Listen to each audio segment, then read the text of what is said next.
미국 조지아주 현대자동차와 LG에너지솔루션이 합작한 미래 산업의 심장이라 불리는 이곳. 며칠 전 믿기 힘든 일이 벌어졌었죠. 미국 이민세관단 속국 ICA가 공장을 급습하여 한국인 근로자 317명을 포함해 무려 450명이 체포됐는데, 체포영장이나 설명 등 기본적인 법적 절차나 근거도 없었다는 사실이 밝혀지자 오히려 법을 위반한 쪽은 미국이었다는 비판이 들불처럼 일어나고 있습니다. 벌레가 들끓는 좁은 공간에서 밋밋한 빵 한 조각과 삶은 콩만으로 일주일을 버텨야 했던 구금 생활과 비인간적인 처우에 대한 증언들이 터져나오자 한국은 충격에 휩싸였는데요. 왜냐하면 이들은 단순한 노동자가 아니라 배터리셀 장비를 설치하고 현지 근로자들에게 사용법을 가르치며 공장이 실제로 돌아가도록 만드는 세계적으로 드문 고숙련 기술자들이었기 때문이죠. 이런 전문가들이 현장에서 사라지니 공장은 한순간에 올스톱이 될 수밖에 없었습니다. 사태가 커지자 미국 현지 경제계 인사들이 잇따라 성토를 했는데요. 조지아 서베너 경제개발청장 트립 톨리스는 이민국 급습 당시에는 몰랐고 나중에 얘기를 듣고 충격을 받았다며 한국인 근로자의 복귀는 필수적이다. 특정 장비 설치 기술은 전 세계에서 한국만 보유하고 있기 때문에 우리는 한국에만 의지하고 있다.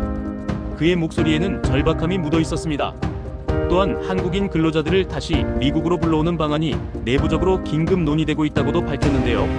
결국 한국 없이는 아무것도 할 수 없다는 사실을 인정하게 된 것입니다. 그래서 이번 사건을 미국의 오만함이 부른 자충수의 대표적인 사례가 될 것이라고 전문가들은 지적합니다. 조지아 경제개발부 장관 팻 윌슨 역시 현대차 임원진과 긴급히 만났었는데 모두가 충격을 받고 있었고, 한국인 근로자를 다시 데려오는 것에 대해 많은 논의가 있었다고 밝혔는데요.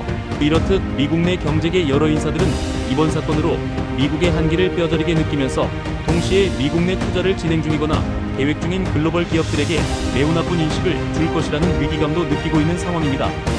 더욱 황당한 건 조지아 주지사 브라이언 캠프.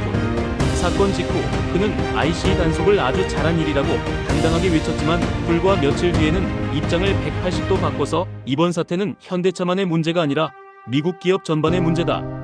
비자 제도를 전면 재검토해야 한다며 뒷북을 치고 있습니다. 강경한 지지에서 절박한 호소로 완전히 뒤바뀐 것이죠. 조지아 상공회의소 크리스 클락 회장도 같은 목소리를 냈습니다. 그는 비자 제도 개선이 장기적으로 조지아 노동자들에게도 이득이라며 한국인 근로자의 복귀 필요성을 강조했습니다. 이처럼 미국 경제계 전반에서 이번 구금 사태를 비난하면서 한국인들의 실망감을 충분히 이해한다는 의견들이 이어졌습니다. 하지만 미국에 대한 한국의 비난은 들끓고 있습니다. 투자한 기업의 근로자를 체포한 것 자체도 충격인데 눈을 찢는 행위 등 인권 침해가 발생했고 절차적 정당성도 전혀 없었기 때문인데요. 한국 기업들마저도 비자 문제가 해결되기 전까지 근로자들의 미국 출장을 제한하고 있는 상태입니다. 이번 사건은 미국이 오히려 국제규범을 위반한 사건이라는 목소리도 점차 커지고 있습니다. 이제 양국 정부는 한미 간 관세 협상에 더해서 비자 문제까지 포함해서 협상을 해야 하는데요. 한국 기술에 대한 의존도가 드러난 만큼 저자세일 필요가 전혀 없을 것입니다. 미국 내에서도 외국 기업들의 투자 심리를 위축시킬 수 있다고 잔뜩 우려하는데요. 이번 사건, 미국이 아무 근거도 없이 한국인을 체포했지만 결과적으로 자신들의 손목이 묶이는 꼴이 되었네요.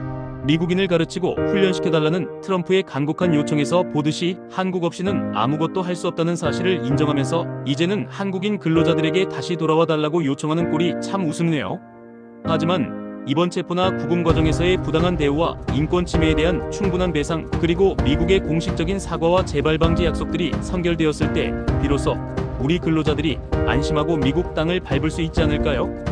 여러분의 의견을 댓글로 남겨주시고 좋아요와 구독도 부탁드립니다.